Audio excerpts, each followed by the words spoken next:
ito po yung mga available nila na mga Rossi RFI 175. Sa mga ibang brand mga mix no, ay isa lang yung ganito nila eh. Ganda yung quality nito mga mix dahil made in Longja po ito. Plano ko na po na magpa-reserve ng maxi scooter na ito, kaya tara na.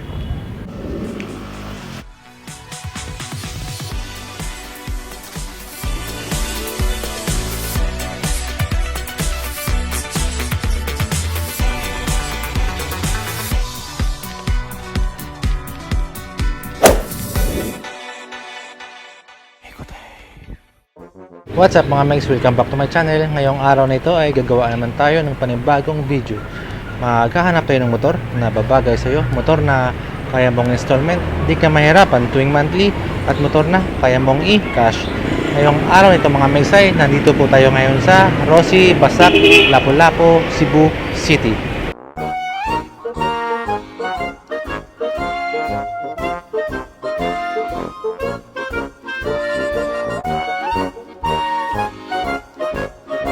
Bago pala tayo magsimula sa ating vlog mga mags ay shoutout po muna kina Sir Alan, Ma'am Maricar, Ma'am Annabel, Ma'am Jelly at kay Sir Elmo. Shoutout po sa mga empleyado ng Rossi, Basak, Lapu-Lapu. Maraming salamat po dahil pinayagan niyo po ako ulit na mag-vlog dito sa inyong branch. So, konting update lang po mga mags dito po kay Rossi, Basak, Lapu-Lapu, Cebu. Kami na po yung mga units nila dito, no? Ito po yung mga available nila na mga units. Meron po sila dito na mga Rossi Gamma. Meron din po sila dito ng mga Sigma 250. Kita niyo man yung kanyang headlights. Ang ganda. Sa kasama sa pag-update mga mags, no? May mga promo pa rin po dito po sa Rossi, Basak. Kagaya po nito po na si ZX125. Naka-promo po ito. May mga available sila dito na flare. Tapos dito mga mags, meron sila dito na Passion, Gala. Tapos dito naman mga mags, meron silang available dito na Surf. Yung nakikita nyo na may mga promo mga mags, yan po yung mga available nila na may mga promo sa mga units na yan. Pasok tayo sa loob mga mags, no? Dito mga mags, no? Makikita natin mga mags na mga available po sila dito ng mga units na Rossi RFI 175. At ito po ay batch 3. So, wag tayo masyadong maingay mga mix, no? Dahil may natutulog na aso. Yung mga available nila. At ito po yung mga available nila na mga Rossi RFI 175. So, meron sila dito na matte black, glossy yellow. Kasi ito po yung kanilang matte blue. Tapos, andun po mga mix, no? Ang ganda po pala ng glossy gray. So, first time ko na makita itong glossy gray mga mix, no? At itong matte blue. Dahil nga doon sa Bohol ay wala pong masyadong display doon na ganitong kulay. Ito po yung kanilang glossy gray mga megs. At yung mga ganda nito mga megs, no, batch 3 na po yung display nila dito. Siyempre mga megs, no, combi brake po yan. At doon mga megs sa kanilang likuran, sa likod ng mga megs, pamaya puntahan natin doon. May mga available pa sila doon na mga Rossi RFI. So marami pa sang stocks doon. So doon po tayo sa loob mga megs, no. Dahil nga dito ay may nagagawa dito dahil mayroon pong maintenance ng kanilang mga chariot at motor dito.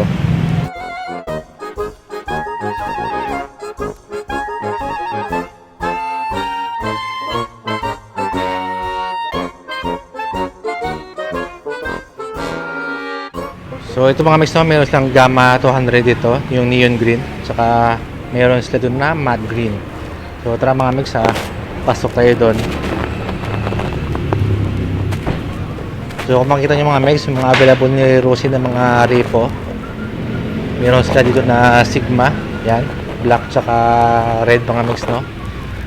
So doon mga megs, punta tayo dito kay Rossi RFI 175. Yan. So may mga available sila dito na yellow tsaka gray, tsaka yun matte blue. So dito tayo para makapag-concentrate tayo dito.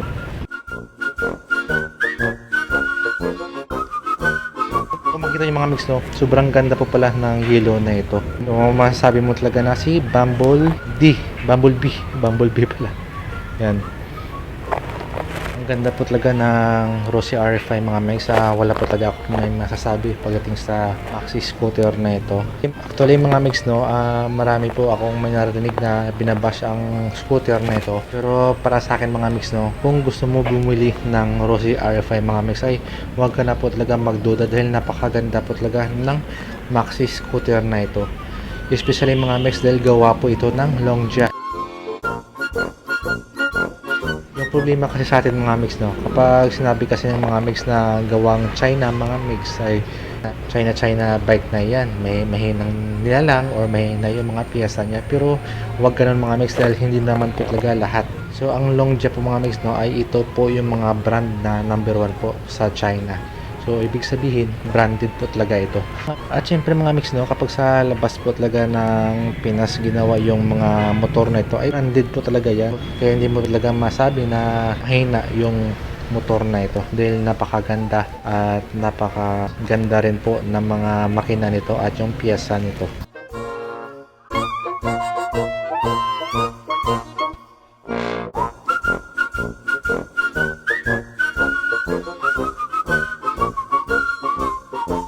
Kung matatandaan yung mga mix, may nilabas si Rossi na RFI na batch 1, batch 2 at yung latest ngayon mga mix, no, na batch 3.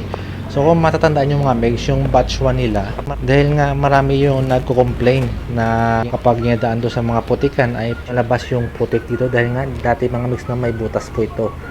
So ngayon mga mix, no, yung kinagandahan mga mix kay Rossi Motors, nakikinig po ito sa mga customer nila. Kaya ngayon mga megs, yung nilabas nila na batch 2 hanggang batch 3 ay may cover na po yan. So wala na siyang butas mga megs. Tapos kinaganda nito mga megs, meron po itong ilaw mga megs, no? Ayan, may ilaw po yan dito. Kaya kitang kita po yung plate number dito. Pagdating mga megs sa kanyang taillight mga megs ay full LED na po yan mga megs. Kaya sobrang sulit talaga yung presyo ng motor na ito. At pagdating mga megs sa kanyang rear brake mga megs, ito po ay naka disc brake. Kitang-kita yung mga megs. Kaya hindi ka talaga talo sa maxi scooter na ito. At kita nyo naman yung kanyang muffler na napaka-simple lang pero napaka-angas tingnan. Sobrang bagay sa motor na ito. Pagdating sa kanyang rear suspension mga megs ay may mga naririnig din po ako na mga positive mga megs, no? Dahil maganda rin po yung play nito pag dinaan mo daw ito sa mga lubak-lubak or sa mga matagtag na daanan. So ito mga megs, no, dahil nga si Rossi RFI mga megs ay air-cooled pa rin to, pero wala ka talaga mga megs na ikakakatakot kapag ilong ride mo ito mga megs dahil yung displacement po nito ay 175cc. So kapag yung motor mo mga megs ay lumampas sa 200cc tapos yung tapos naka air cooled pa siya mga megs ay sigurado mga megs na magkakaproblema ka talaga dahil mag-overheat talaga yung motor mo kapag nilong ride mo yun dahil nilampas po siya sa 200cc. Pero kung 175cc lang naman yung motor mo tapos naka air cooled mga megs ay hindi ka talaga magkakaproblema. Pwede talaga ito mga megs pang long ride. Napansin ko dito mga megs dahil sa batch 2 nila mga megs, no, yung dito nila parang mga megs na parang espada mga megs ay plate lang po dito dati. Pero ngayon mga megs, no, meron na siyang design na carbon style. Yan. So dito meron siyang matte gray mga megs at dito naman ng side black na siya talaga plain. Tapos ito naman yung kanyang fairing sa ibaba mga megs, no. So yellow siya. Tapos ito meron siyang 175. So siyempre mga megs, no, FI na po ito, Euro 4 fuel injected. So pag sinabi mga megs na Euro 4 ay siguro na safe yung motor mo pagdating sa mga nature lover ba, ganun mga megs. So dahil naka Euro 4 po siya. Pagdating mga megs sa kanyang windshield dito mga megs, no, para sa akin mga megs, no, kahit wag mo nang palitan yung kanyang windshield dahil napakaganda po ng kanyang windshield. Masyadong bumagay siya sa mukha ng maxi scooter na ito. At mga megs, no, pagdating sa kanyang front light mga megs ay full LED na po yan mga megs. At yung makikita nyo mga megs, no, meron po siyang daylights mga megs. So araw man or gabi ay umiilaw po ito yung kanyang kilay. Ito po yung kanyang low beam, tsaka ito naman po yung kanyang high beam. At ang kinagandaan sa features ng maxi scooter nito mga megs dahil meron na po itong combi brake. So pag sinabi natin mga megs na combi brake mga megs, no, kapag nag-brake ka mga megs sa likuran, yan, kapag nag-brake ka sa likuran ng 80% ay may 30% mga mix na sasama yung sa front mo, yung sa front brake mo. So yun po yung ibig sabihin ng combi brake. So safe na safe po din po siya na ibiyahe ang maxi scooter na ito. At kung may nakapansin mga mix daw, dito naman meron siya nakalagay na carbon. Ang ganda. So, napakalawak ng pag-iisip ng nag-design ng maxi scooter. So, ngayong batch 3 mga mix, so, ano pa ba yung mga binago ni Rosie maxi scooter na ito? Sa batch 1 tsaka sa batch 2 ay iba po yung kanyang keyless dito, no? Or tinatawag natin na washing machine switch. So, ito po yung kanyang sa seat at ito naman po yung para sa kanyang gas. Yan. So, ito po, no? So, ito kita nyo po mga mix. So, umiilaw po yan na kulay blue at pa mga mix or kulay green, nakalimutan ko lang. Sa kanyang switch mga mix, no, so meron siyang hazard light, no, tapos meron siyang idling stop, siyempre mga mix, so save battery especially kapag traffic.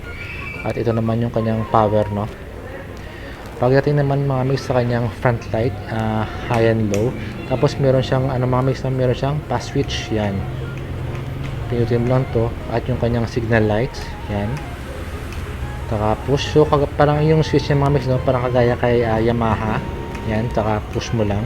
Tapos ito yung po yung kanyang horn. So pagdating mga mix sa kanyang digital meter panel, so may kasama siyang digital at meron na siyang analog meter panel. So hindi po siya full digital panel.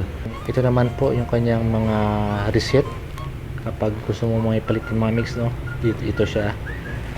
So yeah, sigurado mga mix na babagay sa iyo ang motor na ito. Pagdating mga mix sa kanyang grab bar mga mix ay ito, yun. So glossy black siya. Ganda yung quality nito mga mix dahil made in Longja po ito. So punta naman tayo mga mix sa kanyang keychain mga mix, no, or ito po yung tinatawag natin na smart key. Yan. So hindi na siya mga mix yung disusi mga mix, no. So kagaya na siya sa ng mga upgraded na mga sasakyan. Yan. So ito siya mga mix, no. Hindi ko pa kabisado to. Kaya ito lang mga mix, tingin-tingin lang tayo. Pero maganda yung korte niya mga mix, no, parang sasakyan. Yan, kita nyo. So dalawa siya, no. So kapag nawala mo isa, meron kang isa.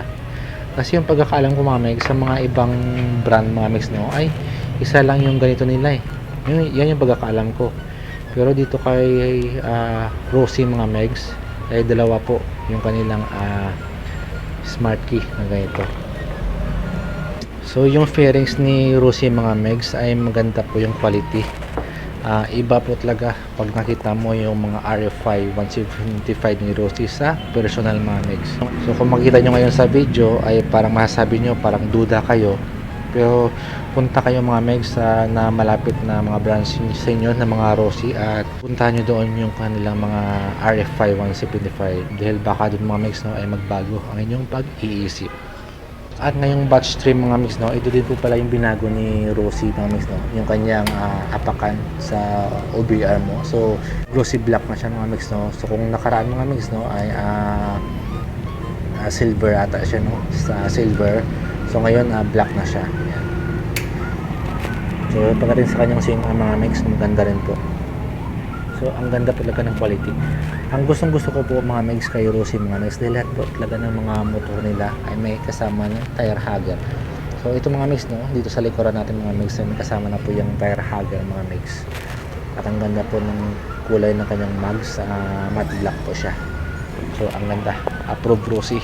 Pagdating mga mix kay matte blue mga mix, no, so ito po yung pagka-matte niya. So maganda rin po mga mix na medyo may dumi lang sa konti dahil nga hindi po kasi ito naka-display mga mix, no. Yan. Yan, pero maganda yung pagka-matte niya. Pero mas gustong gusto ko itong glossy gray mga mix, no. Maganda siya mga mix kapag naka-focus siya sa araw. Kasi dito mga mix, no, sa loob tayo ng warehouse ng Rosie. Yan. Pero maganda siya mga mix. So siguro mga mix, hindi ko nasasabihin yung specs nito dahil alam ko naman na marami na kayong may nakita nito sa YouTube. So sasabihin ko lang mga mix, no, is yung engine niya mga mix, no. Yung puso po ng maxi scooter nito ay naka single cylinder po ito. SOHC, or ito po yung tinatawag natin na single overhead camshaft. Siyempre mga mix, air-cooled po ito. Naka-air-cooled po yan. Tapos mga mix, no, fuel injected. So siyempre mga mix, pag sinabi natin na fuel injected, mga mix, siguro mga mix na napaka-saver po ito sa gasolina. At yung mga mix, no, yung fuel tank capacity po nito mga mix ay nasa 9.5 liter mga mix. Kaya sigurado mga mix na malayo talaga ang mararating mo. So ngayon mga mix, no, punta naman tayo sa cash price ng maxi scooter na ito. Kung nakaraan mga mix, yung batch 1 at saka batch 2 ni Rosie, ay yung cash price po nito ay nasa 90,000 at yung down payment niya dati ay 10,000 at yung monthly mo ay 3,720.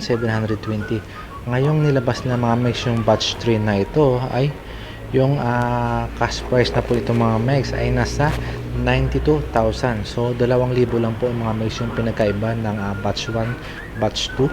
So 2,000 lang po. So yung batch 3 mga mix ay nasa 92,000. Pero mga mix, yung kinagandahan nito mga mix, dahil po yung down payment ito ay ganun pa rin, no, 10,000 pesos yung down payment po ito. At yung monthly mo nito mga mix, no, sa 3 years mga mix ay 3,795. So 3,795 mga mix, no. So kundi lang po talaga yung diferensya. So yun mga mix, no.